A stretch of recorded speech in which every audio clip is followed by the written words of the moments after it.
After the death of Abraham, the Lord blessed Isaac, his son. In the first year of the third week of that Jubilee, Isaac departed from Hebron and took up residence at the Well of the Vision, where he dwelt for 7 years. During the first year of the fourth week, a famine struck the land, harsher than the famine experienced in the days of Abraham. One day, Jacob prepared a pot of lentil stew. Esau, weary and famished from the field, approached him and demanded, "Give me some of this red stew." Jacob, ever calculating, responded, "Sell me your birthright, and I will give you bread and the stew." Esau, consumed by his hunger and thinking, "I am at the brink of death. What use is my birthright to me?" agreed. "I give it to you," he said. Jacob insisted, "Swear to me this day." Esau swore, sealing the exchange. Jacob provided him with bread and stew, which Esau ate until he was satisfied. From that day, Esau held his birthright in contempt, leading to his name being called Edom, for the red stew that he received in exchange for it. Thus, Jacob gained preeminence, and Esau fell from the honor of his birthright. As the famine intensified, Isaac prepared to go to Egypt. However, in the second year of that week, he turned instead to Gerar, the land of the Philistines, where he sought refuge with Abimelech, their king. The Lord appeared to Isaac and commanded him, "Do not go down to Egypt. Stay in the land that I will show you. Sojourn here, and I will be with you and bless you. To you and your descendants, I will give all these lands and uphold the oath I swore to your father, Abraham. I will make your descendants as numerous as the stars of heaven and give them all this land. Through your offspring, all nations of the earth will be blessed because your father obeyed my voice, kept my commandments, and honored my covenant. Now obey me and remain in this land." Isaac settled in Gerar, staying for 3 weeks of years. Abimelech gave a decree saying, "Anyone who touches this man or anything that belongs to him shall surely die." Under the Lord's blessing, Isaac prospered among the Philistines, gaining great wealth, including herds of oxen, sheep, camels, and a large household. When Isaac sowed crops in the land, his harvest yielded 100-fold, and his renown grew exceedingly. The Philistines, envious of his prosperity, resorted to sabotage. They filled with earth all the wells that Abraham's servants had dug during Abraham's lifetime. Eventually, Abimelech came to Isaac and said, "Go away from us, for you have become mightier than we." In the first year of the 7th week, Isaac left Gerar and settled in the valleys nearby. He reopened the wells that had been filled by the Philistines and called them by the same names his father Abraham had given them. When his servants dug a new well, they found fresh water, but the shepherds of Gerar quarreled with Isaac's men, claiming, "The water is ours." Isaac named the well Perversity because of their contentiousness. A second well was dug, and again there was strife. Isaac called it Enmity. Moving away, Isaac's servants dug yet another well. This time there was no dispute, and Isaac named it Room, saying, "Now the Lord has made room for us, and we will flourish in the land." Isaac continued his journey, arriving at the Well of the Oath in the first year of the first week of the 44th Jubilee. There, on the new moon of the first month, the Lord appeared to him, declaring, "I am the God of your father Abraham. Fear not, for I am with you. I will bless you and multiply your descendants as the sand of the earth, for the sake of my servant Abraham." Isaac built an altar at that place, as his father Abraham had done, and called upon the name of the Lord. He offered sacrifices to honor the God of his father. His servants dug another well and discovered fresh living water. Yet, when they dug another well, they found none and returned to Isaac, reporting their failure. Isaac reflected, "This day I have sworn to the Philistines, and this has been revealed to us." He named the place the Well of the Oath, for it was there he had made a covenant with Abimelech, Ahuzzath, and Phicol, Abimelech's military commander. Yet Isaac understood that the peace he had sworn was born of necessity. That day, Isaac cursed the Philistines, proclaiming, "Cursed be the Philistines until the day of wrath and judgment. May the Lord make them a mockery, an object of scorn and indignation at the hands of sinners and the Kittim. Those who escape the sword of the enemy and the Kittim shall fall in judgment to the righteous nation, who will uproot them from the earth. No remnant shall remain of them, nor any to be saved on the day of wrath. The seed of the Philistines shall be utterly destroyed, erased from the earth. Though they ascend to the heavens, they will be brought down. Though they make themselves strong on the earth, they will be uprooted. Though they hide among the nations or descend into Sheol, there too will their condemnation be great, and they will find no peace. Should they go into captivity, they will be slain by their pursuers along the way. Their name and seed shall be wiped from the earth, for they are destined to eternal malediction." These words, engraved upon the heavenly tablets, stand as a testimony of the fate reserved for the Philistines on the day of judgment. In the second year of that week, in the 44th Jubilee, Rebekah called Jacob, her beloved son, to her side. Her voice carried both urgency and tenderness as she spoke to him, saying, "My son, do not take a wife from the daughters of Canaan, as your brother Esau has done. He has taken 2 wives from among them, and their unclean deeds have embittered my soul. Their actions are filled with fornication and lust, and there is no righteousness in them, for their ways are wicked. My son, I love you exceedingly, and my heart blesses you in every hour of the day and every watch of the night. Now listen to your mother's voice and heed her counsel. Do not marry a woman from among the daughters of this land. Instead, take a wife from the house of my father, from my own kindred. The Most High God will bless you, and through this union, your children will be righteous, a holy and set-apart seed." Jacob replied to his mother with earnestness, saying, "Mother, I am now 9 weeks of years old, and I have neither known nor touched a woman. I have not even considered taking a wife from the daughters of Canaan. I remember well the words of Abraham, our father. He commanded me not to marry from the daughters of Canaan, but to take a wife from the seed of our father's house and kindred. I have heard that daughters have been born to Laban, your brother, and my heart is set on taking one of them as my wife. For this reason, I have guarded myself against sin and corruption in all my ways throughout my life. Concerning lust and fornication, I have followed the commands given to me by our father Abraham. Even so, for 22 years, my brother Esau has urged me to marry one of the sisters of his wives, but I have steadfastly refused to follow his example. I swear to you, mother, that for all the days of my life, I will not take a wife from the daughters of Canaan, nor will I act wickedly as my brother has done. Do not fear. Trust that I will honor your will. I will walk in righteousness and never corrupt my ways." Hearing Jacob's solemn vow, Rebekah lifted her face to the heavens, stretching out her hands in prayer. With her voice filled with gratitude and devotion, she praised the Most High God, the Creator of heaven and earth. "Blessed be the Lord God, whose holy name is to be praised forever and ever," she declared. "He has given me Jacob, a pure son and a holy seed.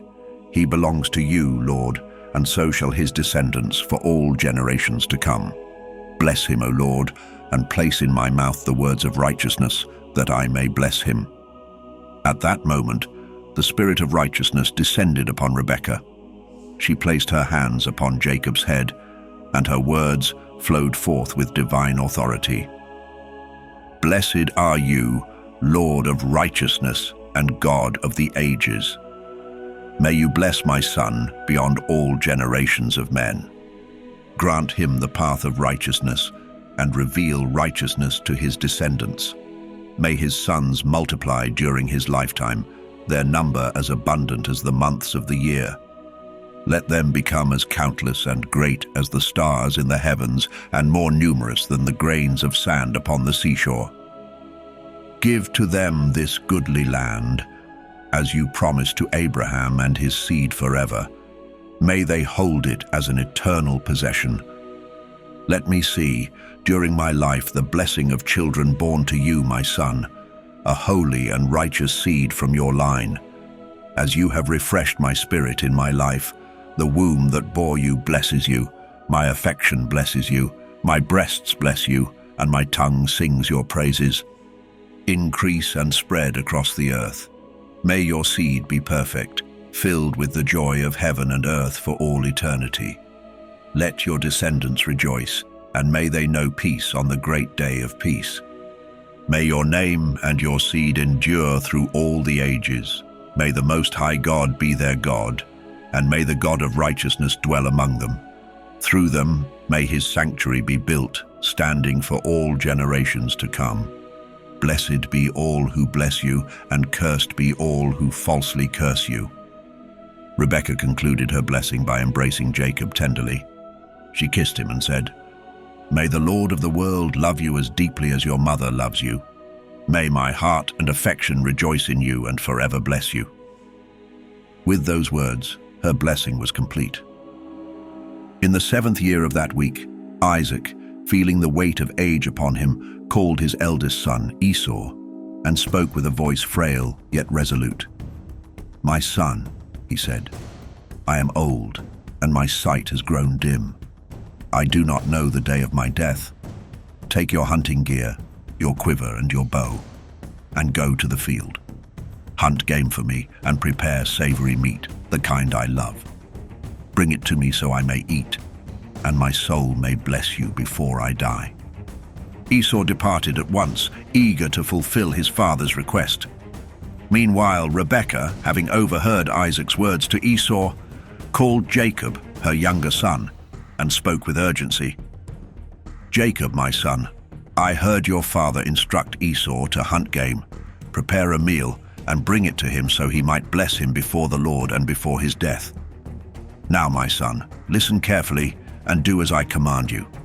Go to the flock and bring me 2 choice young goats. I will prepare them into a savory dish, just as your father loves. You shall take it to him, and he will eat and bless you before his death, so that you may receive the blessing." Jacob hesitated, his voice laced with concern. "Mother, I will do as you say, but I fear my father may recognize me. My voice is not like Esau's, and my skin is smooth while my brother's is hairy. If he touches me, he will know I am deceiving him. I will appear before him as an evildoer and bring a curse upon myself instead of a blessing." Rebekah's response was firm and unwavering. "Let any curse fall upon me, my son. Only obey my voice and do as I have told you." Jacob obeyed his mother's command. He retrieved 2 young goats from the flock and brought them to Rebekah, who prepared a savory meal just as Isaac loved. She then took Esau's finest garments, which were kept in the house, and dressed Jacob in them.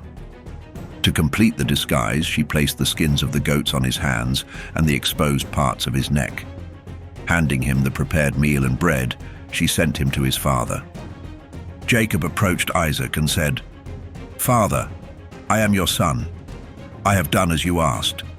Sit up, eat of the game I have prepared, and bless me." Isaac, suspicious of the speed, asked, "How have you found it so quickly, my son?" Jacob replied, "Because the Lord your God granted me success." Still uncertain, Isaac said, "Come closer so I may feel you, my son, and know whether you are truly Esau." Jacob drew near and Isaac touched him. Though he remarked, "The voice is Jacob's, but the hands are Esau's," he did not discern the truth, for his senses were dimmed by divine will. Convinced, Isaac blessed him. "Are you truly my son, Esau?" Isaac asked. "I am," Jacob replied. Isaac then said, "Bring the food to me, so I may eat and bless you." Jacob served him the meal, and Isaac ate. He also brought wine, which Isaac drank. Afterward, Isaac called Jacob closer. "Come and kiss me, my son." When Jacob leaned in to kiss him, Isaac caught the scent of Esau's garments and was reassured. He blessed him, saying, "See, the scent of my son is as the scent of a field blessed by the Lord. May God give you the dew of heaven, the richness of the earth, and an abundance of grain and wine. May nations serve you, and peoples bow down to you. Be lord over your brothers, and may your mother's sons bow to you. Cursed be those who curse you, and blessed be those who bless you." As soon as Isaac finished blessing Jacob, and Jacob had left his father's presence, Esau returned from his hunt. He prepared a savory meal and brought it to Isaac, saying, "Let my father rise and eat of my game, that your soul may bless me."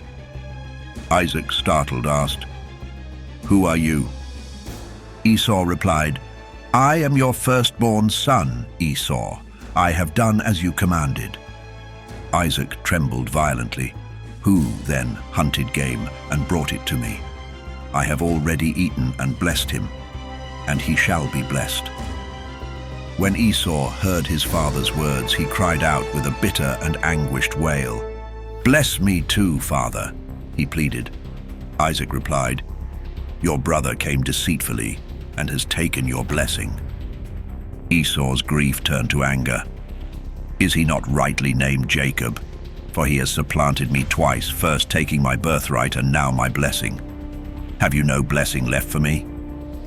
Isaac answered, "Behold, I have made him lord over you and given him all his brothers as servants. I have sustained him with grain and wine. What can I possibly do for you, my son?" Desperate, Esau cried out, "Have you only one blessing, father? Bless me too." He wept bitterly. Moved by his son's anguish, Isaac said, "Your dwelling shall be far from the richness of the earth and the dew of heaven above. You shall live by the sword and serve your brother. But when you grow restless, you shall break his yoke from your neck." Esau's heart burned with hatred toward Jacob, and he resolved, "When the days of mourning for my father are over, I will kill my brother." Rebekah learned of Esau's intentions through a dream and immediately called Jacob. "Your brother Esau plans to avenge himself by killing you. Arise, my son, and flee to my brother Laban in Haran. Stay with him until your brother's anger subsides, and he forgets what you have done. Then I will send for you to return." Jacob hesitated. "I am not afraid. If he seeks to kill me, I will defend myself and kill him instead." Rebekah pleaded, "Let me not lose both my sons in one day." Jacob replied, "If my father sends me, I will go, but I cannot leave without his blessing." Rebekah approached Isaac, lamenting, "I loathe my life because of the Hittite women Esau has married. If Jacob marries a daughter of this land, what reason is there for me to live?" Isaac called Jacob and blessed him, saying, "Do not take a wife from the daughters of Canaan. Go to the house of Bethuel, your mother's father, and marry one of Laban's daughters. May God Almighty bless you, make you fruitful, and multiply you into a great assembly of nations. May he give you the blessings of Abraham, to you and your descendants, so you may inherit the land promised to Abraham. Go in peace, my son." Jacob departed for Haran, and as he left, Rebekah wept bitterly. Isaac comforted her, saying, "Do not weep, my sister. The Most High God will protect him and bring him back to us in peace."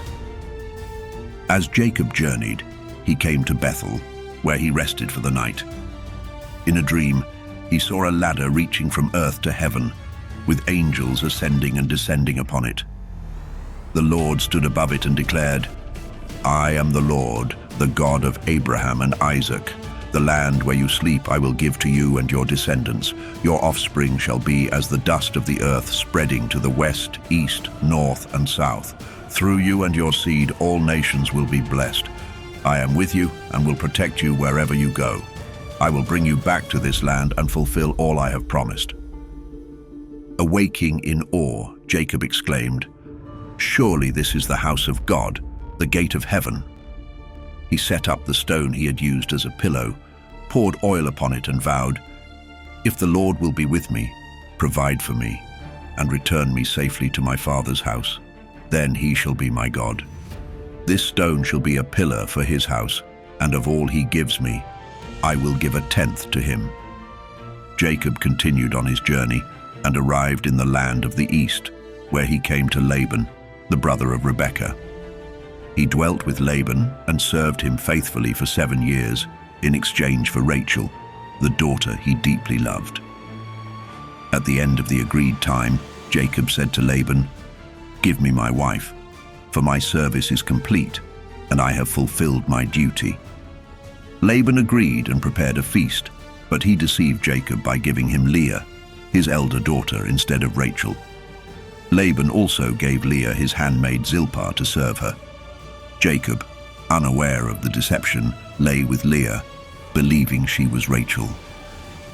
When morning came, the truth was revealed, and Jacob confronted Laban in anger, saying, "What have you done to me? Did I not serve you for Rachel? Why have you deceived me? Take back your daughter, for this is an evil thing you have done." Jacob loved Rachel more than Leah, for Rachel was beautiful in both form and appearance, while Leah's eyes were weak, though her form was fair.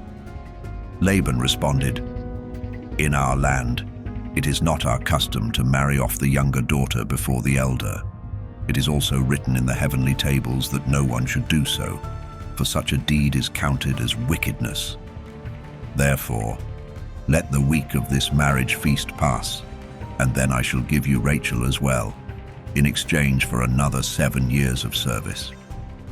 After the 7 days of Leah's wedding feast had ended, Laban gave Rachel to Jacob, along with her handmaid Bilhah. Jacob then served Laban another 7 years for Rachel, though Leah had been given to him without compensation. The Lord saw that Leah was unloved, and he opened her womb, while Rachel remained barren. Leah bore Jacob a son, and he named him Reuben, saying, "The Lord has seen my affliction. Surely now my husband will love me." She bore a second son, and he named him Simeon, saying, "The Lord has heard that I am unloved, and he has given me this son." She bore a third son, Levi, and Jacob said, "Now my husband will be attached to me, for I have borne him 3 sons." Finally, Leah bore a fourth son, Judah, and said, "This time I will praise the Lord." Rachel, consumed with envy, pleaded with Jacob, "Give me children, or I shall die." Jacob replied, "Am I in the place of God, who has withheld children from you?" Desperate, Rachel gave her maid Bilhah to Jacob as a wife, saying, "Through her I shall have children." Bilhah bore Jacob a son, whom Rachel named Dan, saying, "God has judged me and heard my voice." Bilhah bore a second son, and Rachel named him Naphtali, saying, "I have wrestled mightily with my sister, and I have prevailed." Leah, seeing that she had ceased bearing children, also gave her maid Zilpah to Jacob. Zilpah bore a son, whom Leah named Gad, saying, "Fortune has come." She bore another son, and Leah named him Asher, saying, "Happy am I, for women will call me blessed." Later, Leah conceived again and bore Issachar, and then she bore Zebulon and a daughter, Dinah. At last the Lord remembered Rachel and opened her womb. She bore a son and named him Joseph, saying, "The Lord has taken away my reproach." When Joseph was born, Jacob said to Laban, "Give me my wives and my children, for whom I have served you, so I may return to my homeland and build a house for my family." But Laban replied, "Stay with me and name your wages, and I will pay them." They agreed that Jacob would take as his wages all the speckled, spotted, and black lambs and goats born to Laban's flocks. The Lord blessed Jacob, and the flocks produced abundantly according to their agreement. Jacob's possessions grew exceedingly, and he became wealthy with flocks, servants, and goods. Laban and his sons grew envious and looked upon Jacob with ill intent. When Laban went to shear his sheep, Jacob saw the opportunity to leave. He called Leah and Rachel and said, "The Lord has shown me in a dream that it is time to return to my father's house. Will you come with me?" They replied, "Wherever you go, we will follow." Jacob gathered his wives, children, and possessions, and they crossed the river, heading toward Gilead. Laban pursued Jacob, but was warned by God in a dream not to harm him. When Laban reached Jacob, they made a covenant not to cross the mountain of Gilead with evil intent against one another. They set up a heap of stones as a witness, naming the place the Heap of Witness. Afterward, Jacob continued on his journey. He passed over the Jabbok and encountered Esau, his brother, who came to him in peace. They were reconciled, and Esau returned to Seir, while Jacob dwelt in tents beyond the Jordan. Jacob sent gifts to his father Isaac and his mother Rebekah, and they blessed him for his devotion. Jacob flourished in the land, while Isaac lived in the tower of Abraham, separated from Esau, who had taken his flocks to Mount Seir.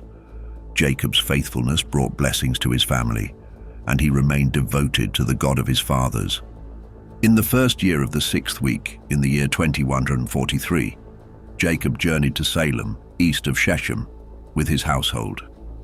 They dwelled there in peace during the 4th month. Yet tragedy befell them, for Dinah, Jacob's tender daughter, just 12 years of age, was taken by Shechem, the son of Hamor, prince of the land. Shechem defiled her, bringing disgrace and sorrow to Jacob's family. In his misguided desire, Shechem implored his father to arrange a marriage with Dinah. He even approached Jacob and her brothers, seeking their approval. But the hearts of Jacob and his sons burned with righteous indignation. Concealing their wrath, they spoke with cunning and devised a plan to deal with Shechem and his people. Simeon and Levi, moved by their zeal for justice, descended upon the city of Shechem unexpectedly. They exacted vengeance for their sister's dishonor, slaying every man in the city with unrelenting fury. None were spared, for their crime against Dinah demanded the ultimate judgment. The brothers ensured that the shame brought upon Israel would never again be repeated. Thus a decree was set forth from the heavens: any man who dares to defile a daughter of Israel shall face utter destruction by the sword. The Lord delivered the Shechemites into the hands of Jacob's sons to execute judgment upon them. From that day, it was declared that no virgin of Israel should be defiled without severe consequence. Furthermore, the law was established: any man in Israel who gives his daughter or sister to a Gentile shall surely die by stoning, for he has brought disgrace upon Israel. Likewise, the woman who consents to such unholy unions shall be burned with fire, for she has defiled the honor of her father's house. Such acts are abominations and must be rooted out to preserve Israel's holiness. Adultery and uncleanness were declared forbidden in Israel for all generations. Those who defile Israel are condemned to death, their names erased from among the righteous. This eternal law, written on the heavenly tables, left no room for mercy or atonement for those who transgressed it. Moses was commanded to exhort the children of Israel. They must not give their daughters to Gentiles, nor take Gentile women as wives for their sons. Such unions were abominable before the Lord and brought defilement upon the entire nation. Plague upon plague, curse upon curse would come upon those who defile the sanctuary of the Lord or profane his holy name.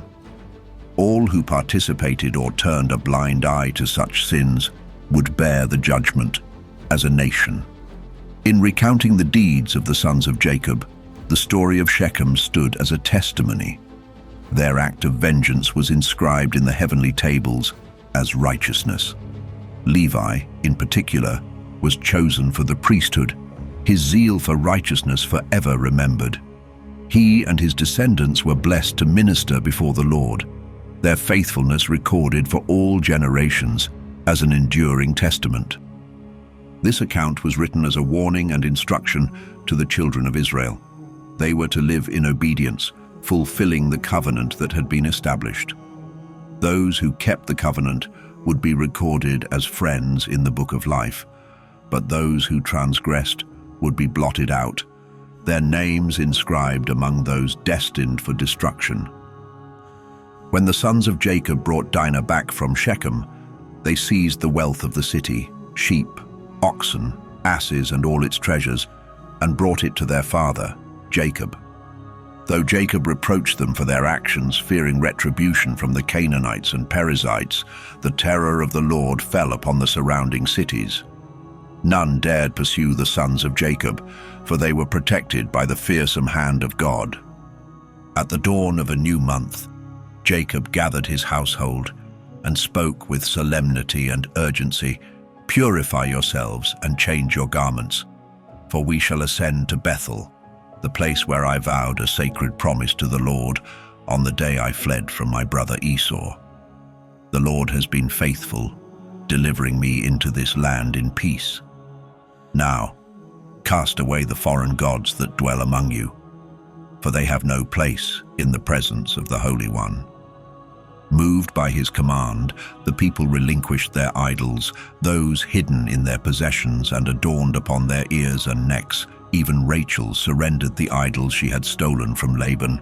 Jacob, with resolute devotion, destroyed these idols, burning and breaking them to pieces before burying their remnants under the oak in the land of Shechem. On the new moon of the 7th month, Jacob and his household journeyed to Bethel. There, at the very site where he once dreamt of the heavenly ladder, he built an altar and raised a pillar in honor of the Lord who had guided him. He sent word to his father Isaac and his mother Rebekah, inviting them to witness the offering he would present before the Lord. Isaac, moved by the summons, said, "Let my son Jacob come to me, that I may see him before I die." With his sons Levi and Judah, Jacob journeyed to the house of his father Abraham.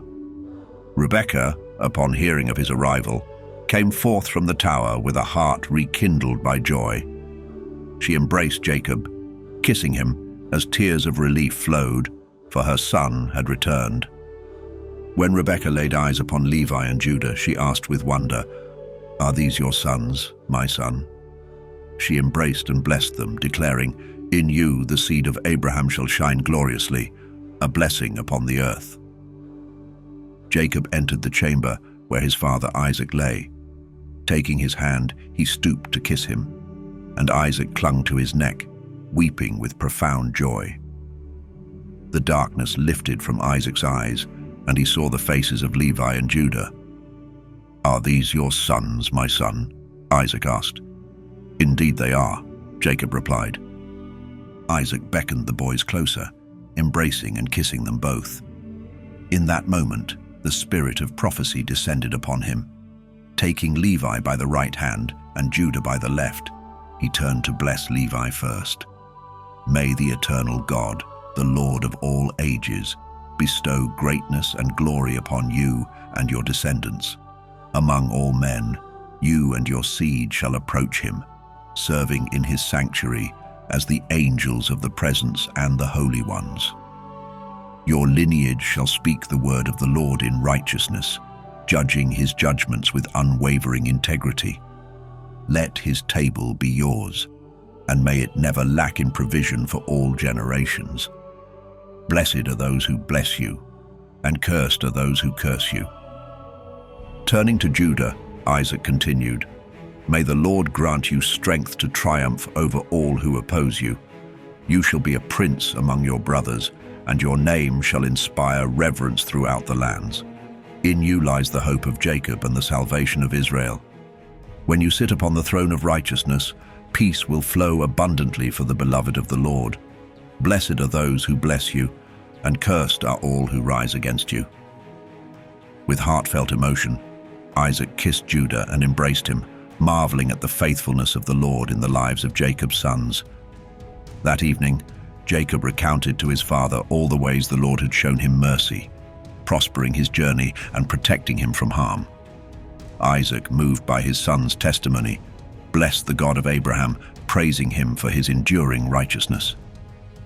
The next morning, Jacob spoke of the vow he had made to the Lord and of the altar he had prepared for sacrifice. Isaac, recognizing the weight of his age, said, "I cannot accompany you, my son, for I am 165 years old and unable to bear the journey. Go in peace and fulfill your vow without delay, for it is sacred before the Creator of all things. May the Lord who hears your promises be pleased with your offering." Rebekah, along with Deborah, accompanied Jacob to Bethel. There, Jacob remembered the prayer with which his father had blessed him and his sons. With joy, he praised the God of Abraham and Isaac, declaring, "Now I know that my hope is eternal, and so too is the hope of my sons before the God of all." Thus, the blessings of Isaac upon Levi and Judah were recorded in the heavenly tables as an eternal testimony of their destiny. That night at Bethel, the sacred stillness was pierced by Levi's vision.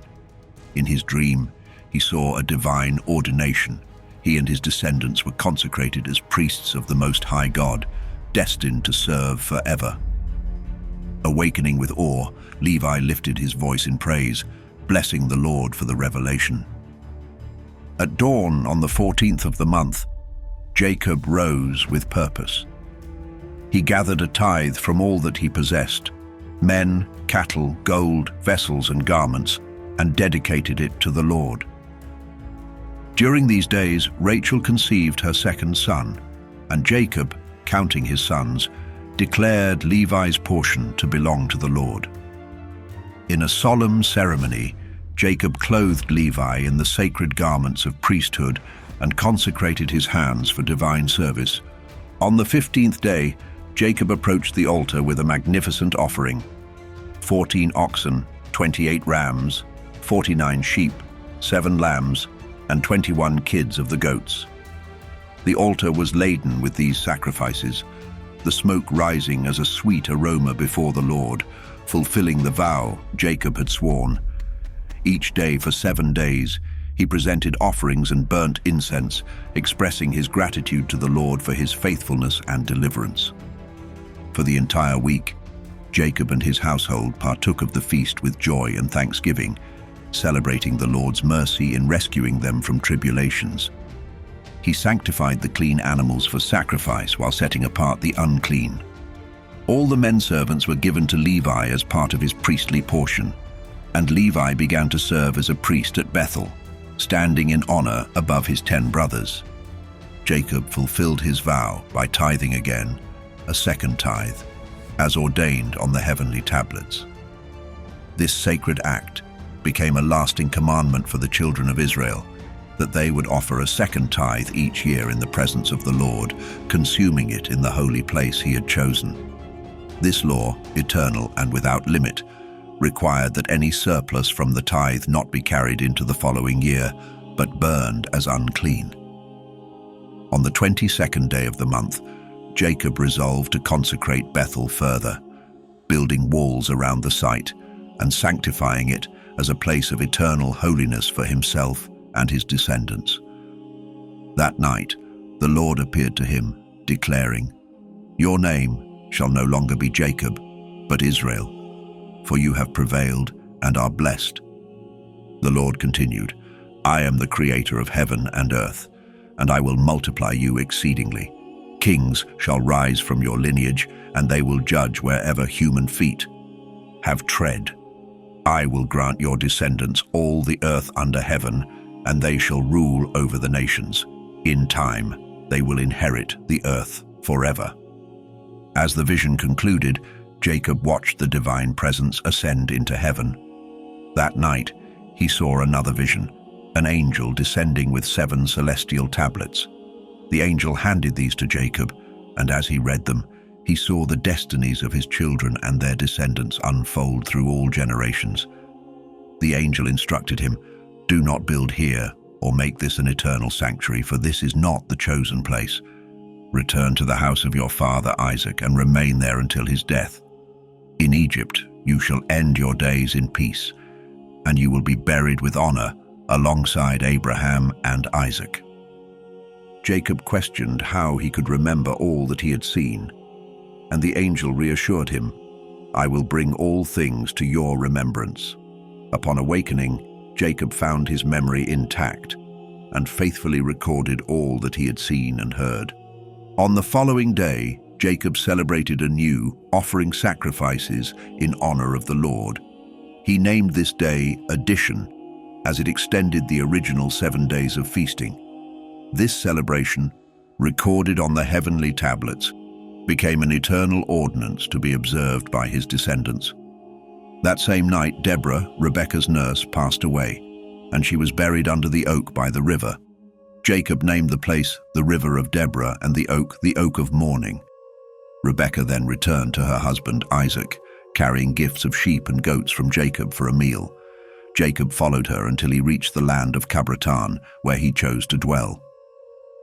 During this time, Rachel gave birth to her second son under the cover of night.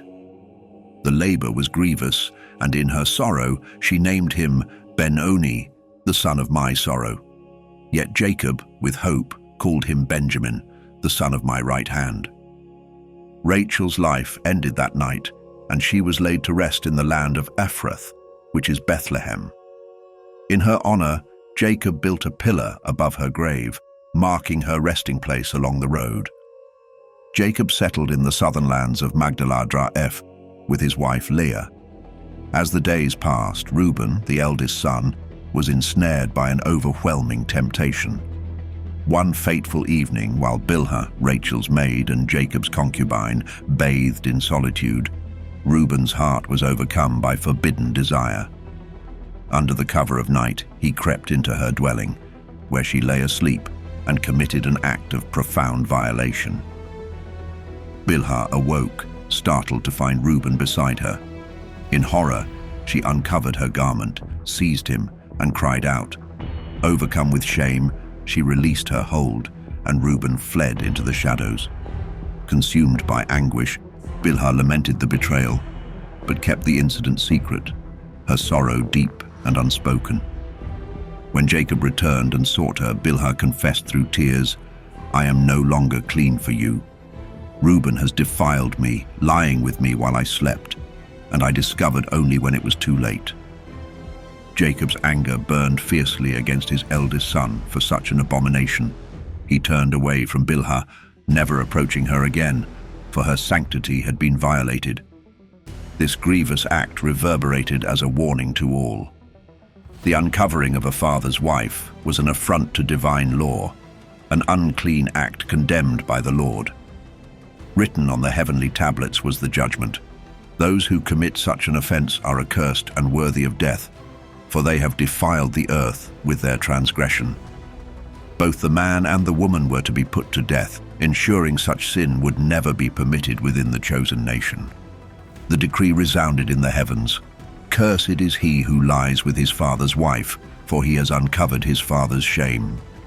All the holy ones of the Lord cried in unison, "So be it, so be it." Moses was instructed to record this law for Israel, ensuring the people understood its eternal severity. There could be no forgiveness, no atonement, only death for those who defiled the sanctity of the covenant. This law, now revealed in full to Moses, was to stand as an everlasting commandment for all generations. No leniency would be shown to anyone committing such sin, for the Lord, the ultimate judge, accepts neither bribes nor partiality. The covenant was to be proclaimed that Israel might hear and obey, remaining holy and undefiled before God. The people of Israel were reminded of their sacred identity, a nation set apart, priestly and royal, chosen as the Lord's inheritance. No abomination or uncleanness could be tolerated within this holy people, for such acts were an affront to the divine purpose of their calling. In the 3rd year of this 6th week, Jacob and his family moved to dwell near Isaac and Rebekah in the house of Abraham. All 12 sons of Jacob, along with their sister Dinah, came to bow before their grandparents. The firstborn, Reuben, along with Simeon, Levi, Judah, Issachar, Zebulun, Joseph, Benjamin, Dan, Naphtali, Gad, and Asher, stood before Isaac and Rebekah. The sight of Jacob's sons filled Isaac's heart with joy, for they were the promise of the Lord fulfilled. He blessed them abundantly, rejoicing in the legacy of his younger son. In the 6th year of that 44th Jubilee, Jacob, steadfast in his duties, sent his sons and their servants to pasture his flocks in the verdant fields near Shechem.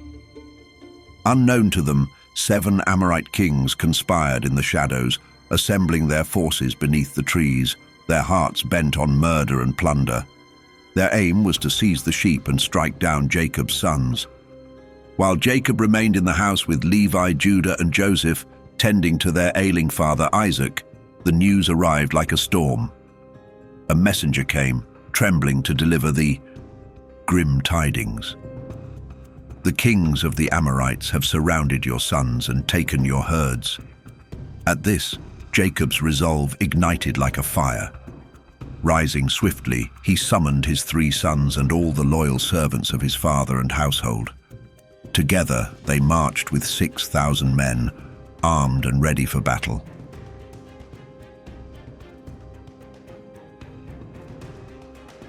The clash unfolded in the pastures of Shechem, where Jacob and his forces struck with righteous fury.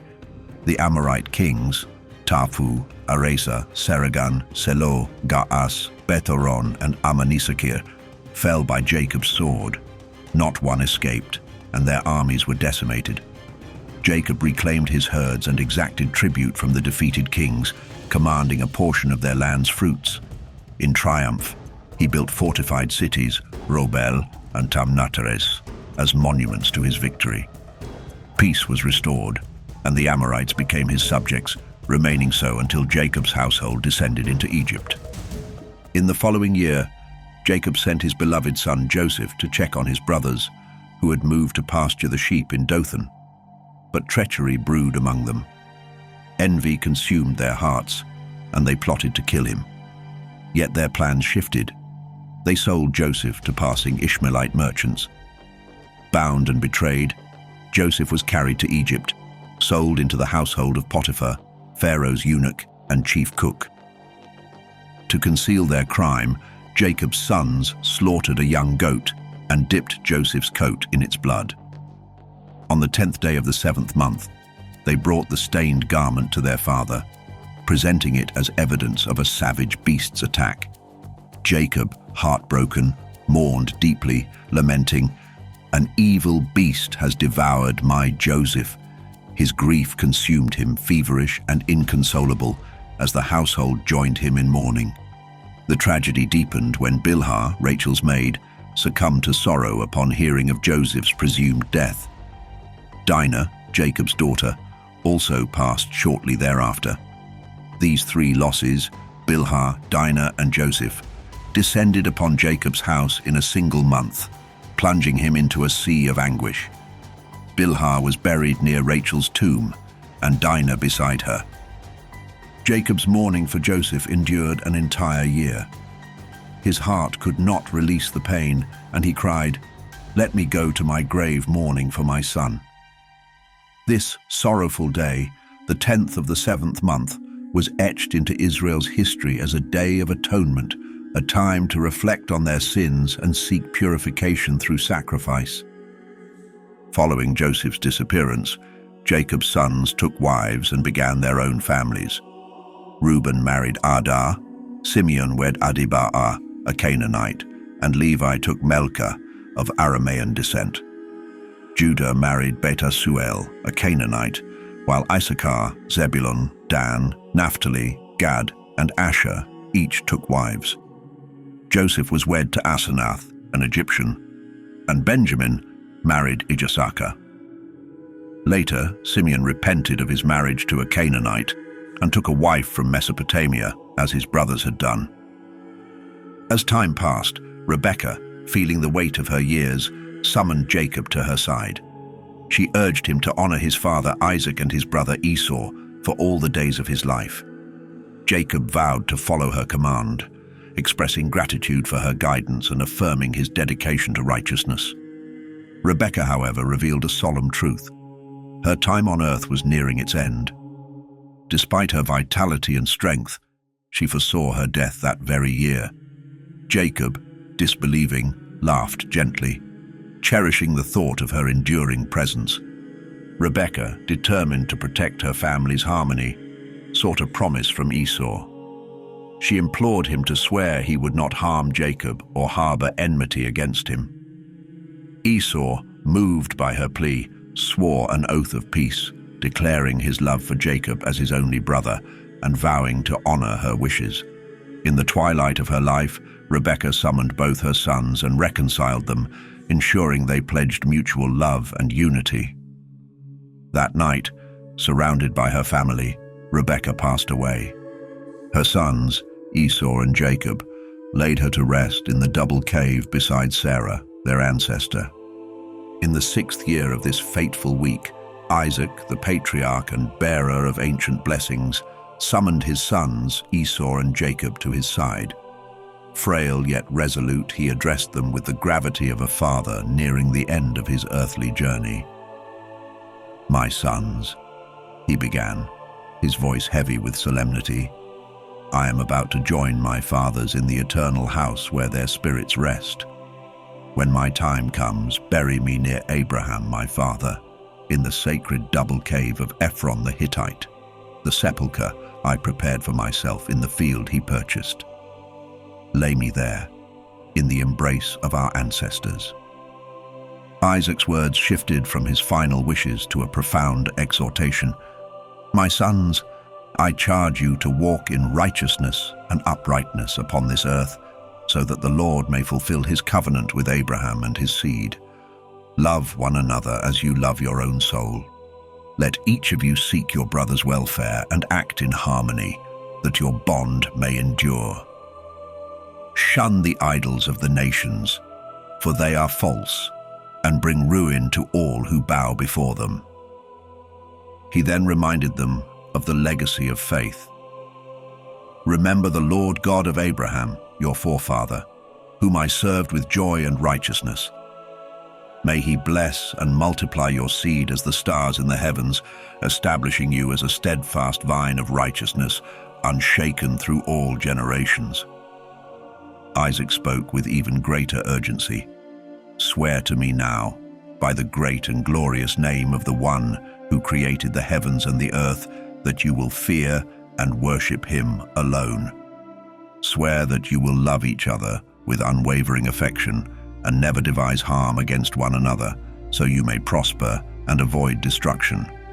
But know this, if either of you plots evil against the other, such a man will be given over to his brother's hand, his seed destroyed, and his name erased from the book of life." He warned of divine retribution. "On the day of wrath and judgment, such a man's land will be scorched as Sodom was, and he will be condemned to eternal torment, his name written among those destined for destruction." After these words, Isaac divided his possessions, granting the larger portion and the inheritance of Abraham's lands to Esau, the firstborn. But Esau, remembering his relinquished birthright, declared, "I have sold my birthright to Jacob. It is his, and I have no claim upon it." Isaac, relieved, blessed his sons, praising their unity. "May the Most High God bless the man who works righteousness, and may his seed flourish forever." That evening, Isaac rejoiced, seeing peace between his sons, and passed into the eternal sleep, his life a testament of faith spanning 180 years.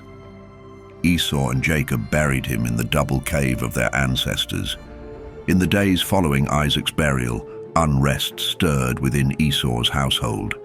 His sons, hearing of Jacob's inheritance, confronted their father with fiery indignation. "Why has our grandfather given Jacob the birthright that should have been yours?" they demanded. Esau explained, "I sold my birthright for a meal and later swore to love Jacob and live in peace with him. This is the will of our father, and I will honor it." But Esau's sons were not appeased. "We will not accept this," they declared. "We are stronger and more numerous than Jacob. Let us gather an army and destroy him before he grows mightier." Despite Esau's protests, his sons defied him, hiring mercenaries from Aram, Philistia, Moab, and Ammon. 4,000 warriors prepared for battle. Reluctantly, Esau, under threat from his own sons, led this host against Jacob. Jacob, still mourning Leah, remained unaware of the advancing army until messengers from Hebron arrived. "Your brother Esau approaches with 4,000 armed men," they warned. Jacob, stunned but resolute, fortified the gates of the tower where he dwelled. Climbing to the battlements, he called out to Esau, "Is this the comfort you bring for the loss of my wife?" Jacob's voice rang with reproach. "Is this how you honor the oath you swore before our father and mother? You have broken your word and condemned yourself." Esau, filled with bitterness, responded with scorn. "Oaths are as fleeting as the bonds of men and beasts. Just as a boar cannot change its bristles, so my hatred for you cannot be undone. I shall have no peace with you, Jacob, until your name is erased and your sons are no more." Realizing that Esau sought his destruction, Jacob prepared his household for battle. "Defend what is ours," he commanded. "Let us stand against this treachery with the strength given to us by the Lord." And thus, the stage was set for a confrontation born of betrayal, envy, and a broken brotherhood. Judah addressed his father Jacob with resolve and deference, saying, "Father, draw your bow and let your arrows strike true. Overcome our adversaries and bring down the enemy, for the power rests with you. But as for Esau, your brother and flesh of your flesh, we will not harm him. He is like you, and we must show him honor." Jacob, heeding Judah's words, bent his bow and released an arrow. It struck Esau in his right breast, taking his life. Another arrow flew, piercing Adoram the Aramean in his left breast, driving him back and ending his life as well. At this, Jacob's sons and their servants surged forth from the tower, dividing into 4 companies to confront their enemies. Judah led the southern flank, accompanied by Naphtali, Gad, and 50 men, cutting through all who opposed them. None escaped their assault. Levi, Dan, and Asher advanced on the eastern side, slaying the warriors of Moab and Ammon. To the north, Reuben, Issachar, and Zebulun, with 50 men, routed the Philistines with precision. On the west, Simeon, Benjamin, and Enoch, Reuben's son, confronted the Edomites and Horites, killing 400 stout warriors. The remaining 600 fled with 4 of Esau's sons, abandoning their father's lifeless body on the hill of Aduram. Jacob, grieving the necessity of his actions, buried Esau on the hill. Yet his sons pursued the fleeing forces into the mountains of Seir, subduing Esau's descendants and imposing their dominion over them. They sent word to Jacob, asking if they should annihilate their foes or grant peace. Jacob, in his wisdom, commanded peace, and the sons of Esau became tributaries to Jacob's household, a yoke of servitude that endured for generations. In Edom, kings rose and fell. Balak, son of Beor, ruled from Dinaba, but was succeeded by Jobab of Bozrah. The throne passed to Asam of Teman, then to Adath, son of Barad, who had slain Midian in Moab's fields. Each king held power briefly, their cities, Avith, Amasa, and Raboth, bearing witness to their fleeting reigns. Yet none could escape the shadow cast by the sons of Jacob. In the land of Egypt, Potiphar, Pharaoh's chief cook, purchased Joseph. The Lord's favor was evident in all Joseph did, and Potiphar placed his entire household under his charge. However, Potiphar's wife, captivated by Joseph's beauty, sought to seduce him. Day after day she pleaded, but Joseph refused. "Madam," he told her firmly, "how could I commit such wickedness and sin against God? Your husband has entrusted me with everything in this house. I will not betray that trust." Her advances continued for a year, but Joseph remained steadfast. One day, finding him alone, she seized him. Joseph broke free, leaving his garment in her hands as he fled. Furious, She accused him falsely, claiming, "This Hebrew servant you brought into our house tried to violate me. When I screamed, he fled, leaving his garment behind." Potiphar, believing her deceit, cast Joseph into prison. Yet even in confinement, the Lord's presence was with Joseph. The prison warden, recognizing Joseph's wisdom and integrity, placed him in charge of all the prisoners. The Lord prospered everything Joseph undertook. 2 years passed. Pharaoh, angered by his chief butler and chief baker, imprisoned them where Joseph was confined. Both men dreamed troubling dreams, which Joseph interpreted. He told the butler, "In 3 days, Pharaoh will restore you to your position. When that happens, please remember me and mention me to Pharaoh." The baker's dream, however, foretold his death. As Joseph predicted, the butler was reinstated and the baker was executed. But the butler, once free, forgot Joseph, leaving him languishing in the prison for yet another season. During those days, Pharaoh dreamed 2 vivid and troubling dreams in a single night. These dreams foretold a great famine that would sweep across the land. Awakening with unease, Pharaoh summoned all the interpreters and magicians in Egypt, sharing the details of his visions. Yet, despite their efforts, none could unravel the meaning. Then the chief butler, recalling Joseph, spoke to Pharaoh and urged him to bring the young Hebrew from the prison. Joseph was swiftly summoned, and when the dreams were recounted, he declared their meaning with confidence. "Pharaoh, your 2 dreams are one and the same. They reveal what God is about to bring upon this land. 7 years of abundant harvests will fill Egypt, but they will be followed by 7 years of devastating famine, a famine unlike any seen before. Let Pharaoh appoint wise overseers throughout the land. Let them gather and store food in every city during the years of plenty, so there will be sustenance when the famine comes, and Egypt will not perish." Moved by Joseph's wisdom and understanding, Pharaoh turned to his court and declared, "Can we find another like this man, one in whom resides the Spirit of God?" Then he turned to Joseph, saying, "You shall be second only to me in all of Egypt. Only in regard to the throne shall I be greater than you." Pharaoh bestowed great honor upon Joseph. He clothed him in fine garments of byssus, adorned him with a gold chain, and placed a signet ring upon his hand. A royal herald proclaimed before him, "Bow the knee." Joseph rode in Pharaoh's second chariot, and all of Egypt revered him.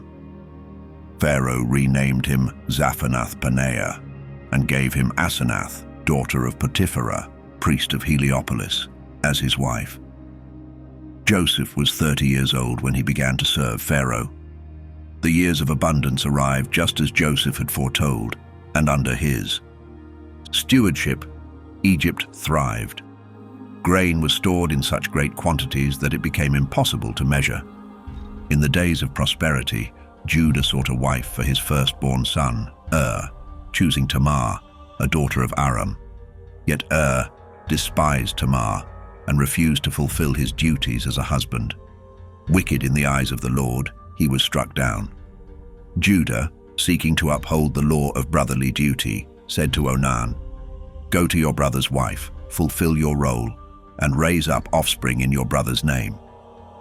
Onan, knowing the offspring would not be his, acted deceitfully and spilled his seed upon the ground.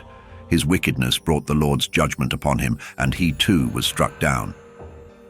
Judah then instructed Tamar, "Remain a widow in your father's house until my son Shelah is grown, and I will give him to you as a husband." Years passed, and Shelah came of age, but Judah's wife, Bethuel, prevented the union. When Bethuel passed away, Judah went to shear his sheep in Timnah. Tamar, hearing of his journey, disguised herself with a veil and waited by the roadside. When Judah saw her, believing her to be a harlot, he approached her and said, "Let me come in to you." She replied, "What will you give me as my payment?" Judah answered, "I will send you a kid from my flock." She insisted, "Give me a pledge until you send it, your ring, your staff, and your necklace." He complied, and Tamar conceived by him. Afterward, Judah sent the promised kid through his servant, but the woman was nowhere to be found, and the townspeople denied her presence. Judah, fearing ridicule, said, "Let her keep the pledge, lest we become a laughingstock." 3 months later, Tamar's pregnancy was revealed. Judah, enraged, declared to her family, "Bring her forth. Let her be burned for this disgrace." As she was brought out, Tamar sent word to Judah, presenting the ring, staff, and necklace, and said, "Discern, I pray you, whose these are. By the man to whom they belong, I am with child." Judah recognized them and exclaimed, "She is more righteous than I, for I denied her my son Shelah." Tamar was spared, and she bore twins, Perez and Zerah. Judah, recognizing the gravity of his actions, lamented deeply. He confessed his sin before the Lord and turned away from his transgression. In a dream, he was assured of forgiveness because of his earnest repentance. Yet it was decreed for all generations. Anyone who lies with their daughter-in-law or mother-in-law has committed a grievous uncleanness and must be burned with fire. The years of abundance in Egypt ended, and the famine began, fulfilling all that Joseph had foretold. The world marveled at his wisdom and leadership, for he had saved many from destruction. Judah, having repented of his deeds, was assured that his lineage would not be cut off, for he had sought justice in the tradition of his forefathers. In the first year of the 3rd week, during the 45th Jubilee, a great famine began to take hold of the land. The skies withheld their rain, and the earth became barren, yielding nothing. Yet in Egypt there was sustenance, for Joseph had gathered the harvests of the 7 years of abundance and stored them away in vast granaries. The Egyptians, desperate for food, flocked to Joseph, and he opened the storehouses of grain collected in the first year of plenty. He sold the provisions to the people in exchange for gold. Meanwhile, in Canaan, the famine grew severe. Jacob, hearing that Egypt had food, sent his 10 eldest sons to procure grain, keeping Benjamin at home for fear of losing him. The brothers arrived in Egypt among the multitudes seeking sustenance. Joseph recognized his brothers, though they failed to recognize him. Speaking to them with a commanding tone, he said, "You are spies. You have come to uncover the weaknesses of this land." He detained them briefly, releasing all but Simeon, whom he kept as a hostage, and filled their sacks with grain, secretly returning their payment in each bag. Before they departed, he commanded them to bring their youngest brother back, for they had mentioned him during their questioning. When the brothers returned to Canaan, they relayed to Jacob all that had occurred, and how the ruler of Egypt demanded that Benjamin come with them to prove their integrity. Hearing this, Jacob cried out in anguish, "You have bereaved me of my children. Joseph is gone, Simeon is held captive, and now you wish to take Benjamin. All this misfortune has fallen upon me." He lamented further, "My son shall not go down with you. If harm should come to him, you would bring my grey hairs in sorrow to the grave. His mother bore me but 2 sons, and now one is lost. Shall I risk the other?" As the famine intensified and their supplies dwindled, Jacob reluctantly reconsidered. He instructed his sons to return to Egypt for more food, but they refused unless Benjamin accompanied them. Reuben pleaded, "Entrust him to me. If I do not bring him back, you may take the lives of my 2 sons in his place." Yet Jacob refused. Judah then stepped forward and said, "Send the boy with me. I pledge my life for his safety. If I fail to return him to you, let the blame rest upon me forever." Reluctantly, Jacob relented, sending Benjamin with his brothers and gifts of stacte, almonds, terebinth nuts, and honey. They journeyed to Egypt once more, arriving before Joseph. Joseph's eyes fell upon Benjamin, and he asked, "Is this your youngest brother of whom you spoke?" They confirmed it, and he replied, May the Lord be gracious to you, my son." He invited them into his home, released Simeon to them, and prepared a feast. As they dined, Joseph served Benjamin a portion 7 times larger than the others, though they did not understand the reason. As they prepared to depart the next morning, Joseph devised a plan to test their hearts. He instructed his steward, "Fill their sacks with grain and return their money as before. Place my silver cup in the sack of the youngest." The steward obeyed. At dawn, the brothers set out, but before they had gone far, Joseph sent his steward after them with an accusation. "Why have you repaid good with evil?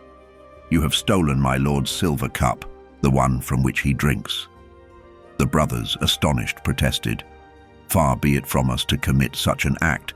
Search our sacks, and if the cup is found with any of us, let him be slain, and we shall become your lord's servants." The steward searched, starting with the eldest and ending with the youngest. The cup was found in Benjamin's sack. Dismayed, they tore their garments, loaded their donkeys, and returned to Joseph's house. Falling to the ground before him, they said, "What can we say? God has revealed our guilt. We are now your servants." Joseph replied, "I am a man who fears God. Only the one in whose sack the cup was found shall remain as my servant. The rest of you may return to your homes." Judah approached Joseph and pleaded, "My lord, hear your servant. 2 sons were born to our father by their mother. One was lost, and this one is all that remains. Our father's life is bound to the boy's life. If we return without him, our father will die in grief. Let me remain as your servant in his place, and let the boy return with his brothers. I swore to our father that I would protect him." Joseph, unable to contain himself any longer, revealed his identity. In their own tongue he wept and said, "I am Joseph, your brother, whom you sold into Egypt. Do not weep or grieve over what you have done, for God sent me ahead of you to preserve life. This famine has lasted 2 years and will continue for 5 more. Hurry and bring our father to me, so that you may dwell in the land of Goshen and be spared from this famine. Tell him of my glory in Egypt and all that God has done for me." Pharaoh, hearing of Joseph's reunion with his family, ordered wagons to be sent to bring Jacob and his household to Egypt. Laden with provisions and gifts, the brothers returned to Canaan and told Jacob the news. Overwhelmed with joy and disbelief, Jacob finally said, "It is enough. Joseph, my son, is alive. I will go and see him before I die." In the first year of the 3rd week of the 45th Jubilee, Israel set out from his house in Haran on the new moon of the 3rd month, journeying toward the well of the oath. Upon reaching the place, he offered a sacrifice to the God of his father Isaac on the 7th of the month. As he rested, Jacob recalled the dream he had seen at Bethel, and a deep fear gripped him at the thought of descending into Egypt. He hesitated, considering whether to send word to Joseph to come to him instead, hoping he would not have to leave the land. He lingered for 7 days, seeking a vision to guide him, unsure if he should remain or journey south. During this time, he celebrated the festival of first fruits, though the grain he used was old, for the famine had made the land barren. Not a handful of seed could be found in Canaan. The famine weighed heavily not only on men, but also on beasts, cattle, and birds. Then, on the 16th of the month, the Lord appeared to Jacob in a vision, calling his name twice, "Jacob, Jacob." He replied, "Here am I." The Lord spoke to him, saying, "I am the God of your fathers, the God of Abraham and Isaac. Do not fear to go down into Egypt, for there I will make of you a great nation. I shall go down with you and will surely bring you back again. In this land you will be buried, and Joseph will lay his hands upon your eyes. Fear not. Go down into Egypt." Moved by this divine assurance, Jacob and his family prepared for the journey. His sons and grandsons gathered their possessions, loaded them onto wagons, and accompanied their father. On the 16th day of the 3rd month, Israel departed from the well of the oath and made his way toward Egypt. He sent Judah ahead to Joseph to arrange for their arrival in the land of Goshen, the region Joseph had designated for them. It was the most fertile land in all of Egypt, perfectly suited for his family and their cattle. These are the names of the sons of Jacob who went into Egypt. Reuben, the firstborn, with his sons Enoch, Palu, Hezron, and Carmi, totaling 5. Simeon followed with his sons Jemuel, Jamin, Ohad, Jachin, Zohar, and Shaul, the son of a Zephathite woman, making 7. Levi came with Gershon, Kohath, and Merari, numbering 4. Judah brought Shelah, Perez, and Zerah, totaling 4. Issachar arrived with Tola, Phuva, Jashub, and Shimron, numbering 5. Zebulun came with Sered, Elon, and Jaleel, making 4. Leah's descendants, including her sons and their children, along with Dinah, numbered 30 souls. From Zilpah, Leah's handmaid, came Gad and Asher. Gad's sons, Ziphion, Haggi, Shuni, Esbon, Eri, Areli, and Arodi, numbered 8, while Asher's children, including Imnah, Ishva, Ishvi, Beriah, and their sister Serah, totaled 6. Thus, the descendants of Leah and Zilpah combined were 44 souls. Rachel's sons, Joseph and Benjamin, accounted for 14 souls. Joseph, already in Egypt, had 2 sons, Manasseh and Ephraim, born to him by Asenath, the daughter of Potiphar, the priest of Heliopolis. Benjamin had 10 sons, Bela, Becher, Ashbel, Gera, Naaman, Ehi, Rosh, Muppim, Huppim, and Ard. Lastly, the sons of Bilhah, Rachel's handmaid, were Dan and Naphtali. Dan's sons included Hushim and others, though most perished upon entering Egypt, leaving only Hushim. Naphtali's sons were Jahziel, Guni, Jezer, Shallum, and Iv, though Iv, born during the famine, also passed away in Egypt. Thus, the descendants of Rachel and Bilhah combined were 26 souls. In total, 70 souls descended with Jacob into Egypt, including his children and grandchildren. However, 5 perished in Egypt before Joseph, leaving no offspring. Additionally, Judah's sons, and Onan, who died in Canaan, were also childless. These souls, the children of Israel, became part of the 70 nations among the Gentiles. On the new moon of the 4th month, in the 2nd year of the 3rd week of the 45th Jubilee, Israel reached the land of Goshen. Joseph came out to meet his father, and when he saw him, he fell upon his neck and wept. Israel embraced his son and said, "Now I can die in peace, for I have seen your face, and I know you live. Blessed be the Lord God of Israel, the God of Abraham and Isaac, who has shown mercy to his servant Jacob. Indeed, the vision I saw at Bethel has come true. Blessed be his holy name forever." Joseph hosted a feast for his family, and they ate and drank together. Jacob rejoiced greatly, for he saw all 12 of his sons united before him. He blessed the Creator of all things, who had preserved him and his family through all tribulations. Joseph secured for his family the best lands in Egypt, including Goshen and Ramesses, as a gift under Pharaoh's authority. Jacob and his family dwelt there, safe from the famine. During the 7 years of famine, Joseph provided for his father, his brothers, and all their households. The famine ravaged the land of Egypt, yet Joseph, through his wisdom, preserved the nation. He acquired all the land, cattle, and wealth of Egypt for Pharaoh in exchange for food. When the famine ended, Joseph distributed seed to the people so they could sow their fields once the Nile overflowed again.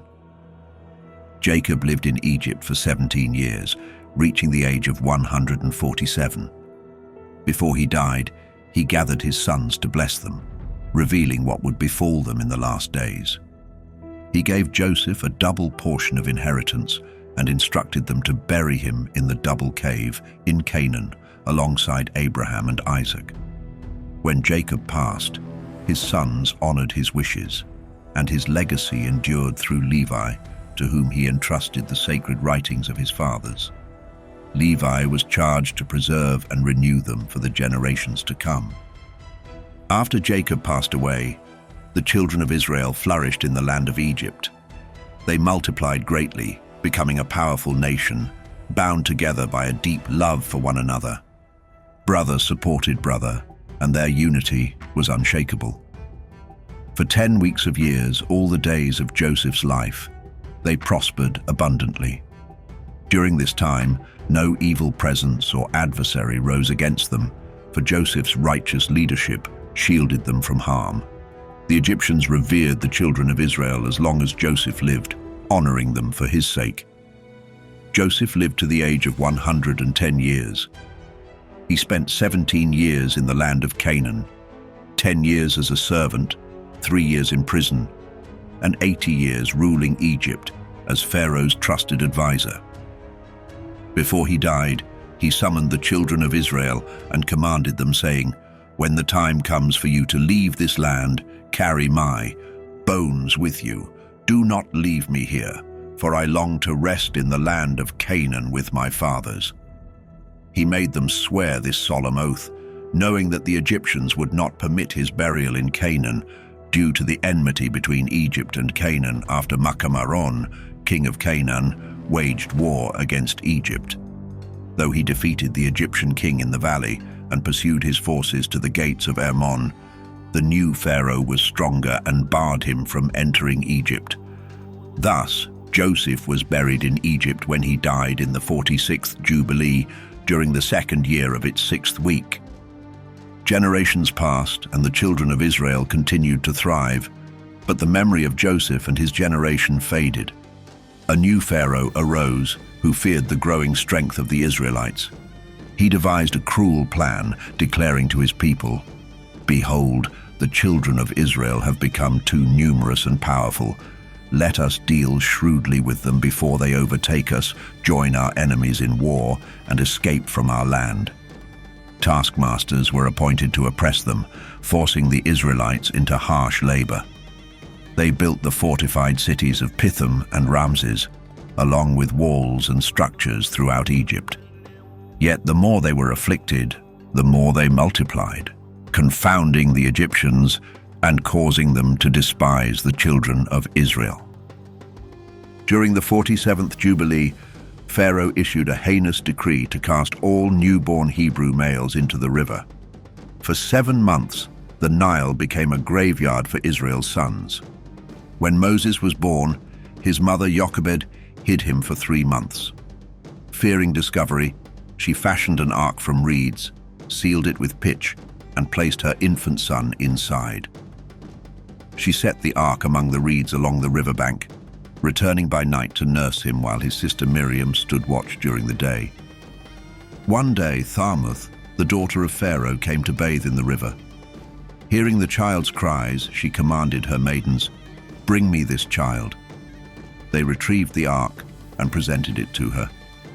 Moved with compassion, she took the child in her arms. Miriam approached her and said, "Shall I call a Hebrew woman to nurse the child for you?" Tharmuth agreed, and Miriam brought Jochebed, who nursed her own son under the guise of service. Later, when the child was weaned, he was brought to Pharaoh's daughter and became her son. She named him Moses, and Amram, his father, secretly taught him the ways and writings of their people. Moses spent 3 weeks of years in Pharaoh's court, growing in wisdom and stature. But one day, while walking among the people, he witnessed an Egyptian brutally striking a Hebrew slave, one of his kin. Overcome with anger, Moses struck down the Egyptian and buried him in the sand. The next day, he found 2 Israelites quarreling and intervened, saying to the aggressor, "Why do you strike your brother?" The man retorted with scorn, "Who made you a prince and judge over us? Will you kill me as you killed the Egyptian yesterday?" Fear gripped Moses, and he fled Egypt, knowing that his deed was known. In the 6th year of the 3rd week of the 49th Jubilee, you departed to dwell in the land of Midian, where you remained for 5 weeks and a year. In the 2nd week of the 2nd year of the 50th Jubilee, you returned to Egypt. You know well the words spoken to you on Mount Sinai and the danger you faced when the prince Mastema sought to destroy you on your journey back to Egypt. At the lodging place along the way, he confronted you with all his might, attempting to take your life and deliver the Egyptians from the judgment you were sent to execute upon them. Yet I delivered you from his grasp, and you fulfilled the signs and wonders that were appointed to you. Through your hands the Lord unleashed great vengeance upon Egypt for the sake of Israel. He struck them with plagues. The river turned to blood. Frogs infested their homes. Lice and swarming flies tormented them. Boils erupted painfully on their flesh, and their livestock perished. He sent hail that devastated their crops, locusts that devoured what the hail left behind, darkness that oppressed their spirits, and finally, the death of every firstborn among men and beasts. Even their idols were not spared, but were burned with fire. All this was foretold by your words before it came to pass, for the Lord had sent you to warn Pharaoh and his people. The 10 great and terrible judgments descended upon the land of Egypt as vengeance for the oppression of Israel, fulfilling the covenant made with Abraham. The prince of Mastema rose against you, aiding the Egyptian sorcerers in their defiance. Though they performed their dark arts, they were unable to counter the divine acts wrought by the Lord. He struck them with festering sores, rendering them powerless and unable to stand against you. Despite these overwhelming signs and wonders, Mastema was undeterred. He emboldened the Egyptians, urging them to pursue the Israelites with all their chariots, horses, and armies. But I stood between the Israelites and their pursuers, shielding them as the Lord led his people through the sea on dry land. When the Egyptians followed, the Lord cast them into the depths of the sea, drowning them beneath the waves. Just as they had thrown Israel's children into the river, so too were they thrown into the abyss, and the Lord avenged the lives of his people. For 5 days, from the 14th to the 18th, Mastema was bound and unable to accuse Israel. On the 19th, he was loosed to stir the Egyptians to pursue the Israelites, but it was the Lord's design to harden their hearts and lead them to destruction in the sea. On the day when the Israelites despoiled the Egyptians, taking their silver, gold, and bronze, Mastema was restrained so he could not hinder them. Thus, the children of Israel did not leave Egypt empty-handed, but with the wealth they had been denied during their years of bondage. Remember the commandment the Lord gave regarding the Passover, to celebrate it in its season on the 14th day of the 1st month. The lamb must be slain before evening, and its flesh eaten by night, as the sun sets on the 15th day. On this night, the powers of Mastema were unleashed to strike down the firstborn in every house of Egypt, from Pharaoh's palace to the humblest servant's dwelling, even among the cattle. Yet the blood of the lamb marked the homes of Israel, serving as a sign that spared them from the destroyer. The Lord's messengers passed over the houses marked with blood, and no harm befell the Israelites, whether man or beast. The cries of mourning filled the air in Egypt, for there was not a single house untouched by death. Meanwhile, the children of Israel ate the Passover lamb with unleavened bread and wine, praising and thanking the Lord for their deliverance from the yoke of slavery. This day is to be remembered and observed every year, without fail, for all generations. It is an eternal ordinance written on the heavenly tablets. Whoever is clean and within reach but fails to partake in the Passover will bear their guilt, for they have neglected to bring the Lord's offering. The Passover lamb must be slain between the evenings and its flesh eaten until the 3rd part of the night. What remains must be burned with fire. It is to be roasted, not boiled or eaten raw, with no bone broken, as a sign of reverence for the command of the Lord. When the children of Israel enter the land promised to them and establish the tabernacle of the Lord, they shall observe the Passover in its appointed place. Later, when the sanctuary is built, they will offer the lamb at sunset, presenting its blood and fat upon the altar. It is forbidden to celebrate the Passover in any place other than the Lord's sanctuary, to prevent the people from straying. Moses was commanded to teach Israel to keep this festival and the feast of unleavened bread, eating unleavened bread for 7 days and bringing daily offerings to the Lord in joy. These ordinances were established to commemorate the haste with which Israel departed from Egypt, completing the feast on the shores of the sea before entering the wilderness.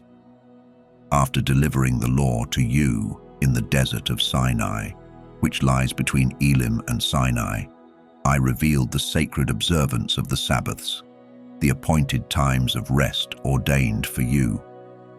I also instructed you concerning the Sabbaths of the land and the Jubilee years, those grand cycles of time that crown the sabbatical years with divine renewal. Yet I withheld the full revelation of their fulfillment until the day you shall enter the promised land, the land you are to inherit. When you dwell upon the land, it too shall honor its Sabbaths, and there you will come to know the Jubilee year in all its sanctity. Thus, I have decreed the order of year weeks, the cycles of years, and the Jubilees that mark time itself. From the days of Adam to this moment, 49 Jubilees have passed, along with 1 week and 2 years. 40 more. Years remain, a period set aside for learning the commandments of the Lord, before you cross the Jordan into the land of Canaan to the west. The Jubilees shall continue until Israel is purified from all guilt, freed from fornication, uncleanness, and the corruption of sin and error. In that day, Israel will dwell securely in the land, untroubled by Satan or any evil one, for the land itself will be cleansed and remain pure for all eternity. Behold, the commandments of the Sabbaths are written for you, along with the judgments and statutes that govern them. 6 days you shall labor, but the 7th is the Sabbath of the Lord your God. On that day, no work shall be done, neither by you nor your sons, nor your male and female servants, nor your cattle, nor even the sojourners among you. Whoever violates the sanctity of this day by working, whether by tilling the earth, journeying, buying or selling, drawing water unprepared on the 6th day, or bearing burdens from their dwelling, shall face death. The Sabbath is consecrated as a day to rest, to bless the Lord your God, and to celebrate the holy festival he has given, a day of rejoicing and peace for all of Israel through all generations.